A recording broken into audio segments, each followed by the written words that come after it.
Salutations everyone, this is Razor bringing you the submachine gun edition of 50 plus week, and in this case 60 plus, because I get 67 kills in total here with the Peacekeeper submachine gun running the VSAT, attack dogs, and the swarm on the slums. I know I've played the slums already this week, but it's just such a good map. There's so very few good maps in Black Ops 2, and this is a good one, and it's one you can always rack up big points on. I think maybe 40 or 50% of my highest kill gameplays are on slums just because of how well it works. It's wide out in the open for the most part, so air support is going to do more damage, and you can maneuver your way around very easily without having to worry about getting spawn killed most of the time. When you got that Dorito Hunter scanner on, the way that the spawns are situated and the way the map is broken up, it's very easy to get kills and not get killed at the same time if you just maneuver correctly and you try not to bite off more than you can chew, which is what I did there. I do die a fair amount of times in this game, but I just kill even more because it's what I do. And it doesn't hurt that I have this fucking overpowered god gun, the Peacekeeper. This thing is so OP, it's not even funny. I wouldn't say it's the most overpowered gun in the game, but we all know that submachine guns rule. They are by far unmatched in every single scenario. Point blank, they'll beat a shotgun. Across the map, they'll beat a sniper rifle or an assault rifle, and everything in between. They overpower the submachine guns. They did not balance this game. They chose to not do so because I don't know why. They're dumb. Every Call of Duty makes mistakes, and Treyarch likes to have the submachine guns rule everything, like they did in World at War, and then in Black Ops you had the AK-74U. Even though the FAMAS was better all around, you still had the 74U, which is pretty darn OP in its own right.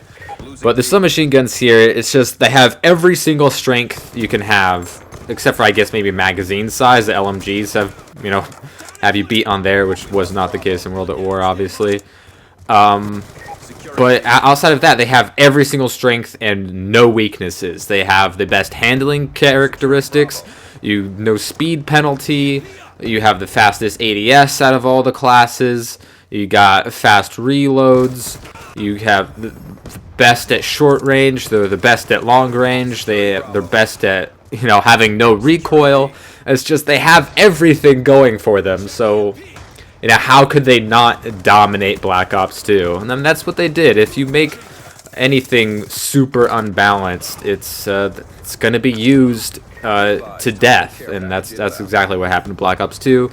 PDWs and MSCMCs everywhere, and then the Peacekeeper came out as part of the DLC, which wasn't really a DLC weapon. They just couldn't fit it at launch, and they just gave it to us later, so it didn't seem as big of a bonus as it was when the DLC came out.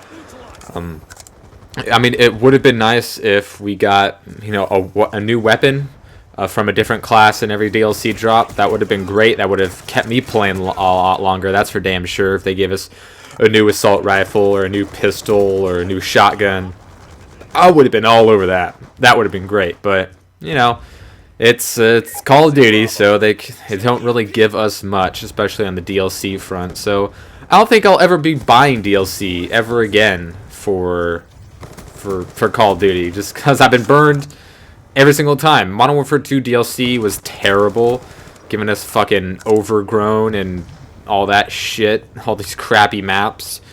And then I guess the only good one was that one from COD 4 that was like they had the shipping containers and the building. Forget what it was called, but that was a good map. That was probably the only good DLC map that came out of Modern Warfare 2, and it was a COD 4 remake, but the Overgrown was a piece of shit, and they gave us that too.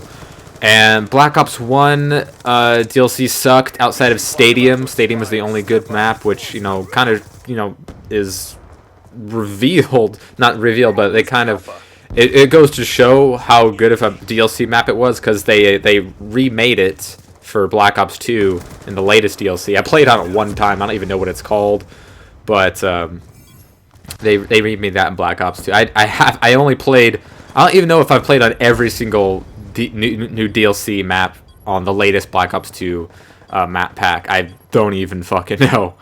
And if so, I've played on every map one time. It's not worth it. In Modern Warfare 3, they gave a shit DLC maps as well. In Black Ops 2, they gave a shit DLC maps except for fucking Grind. That was the only good DLC map. So out of like the 4 deals, out of the 4 games and their 4 DLCs each, right? That sounds right. 4 or 5 DLCs each. There's only been 2 good maps that's come out of it, and they weren't even great. They were pretty good. Stadium and Grind. So I'm not gonna be getting fucking DLC for Call of Duty Ghosts unless they change something, because every new map they give us is gimmicky and stupid or unbalanced or nobody likes it. It's crap. So there hasn't ever been a reason to buy DLC in the Call of Duties in the past 4 or 5 years, and I'm sure the fucking DLC in World at War sucked, and I'm sure it sucked in COD 4 too. There's no reason for me to believe otherwise. I'm guessing I'm gonna start my streak here soon, because I gotta start racking up some kills while I'm capping this B flag like a boss while the enemy has A and C, which that doesn't happen too often on the slums. Someone has A and C and someone has B. That's weird.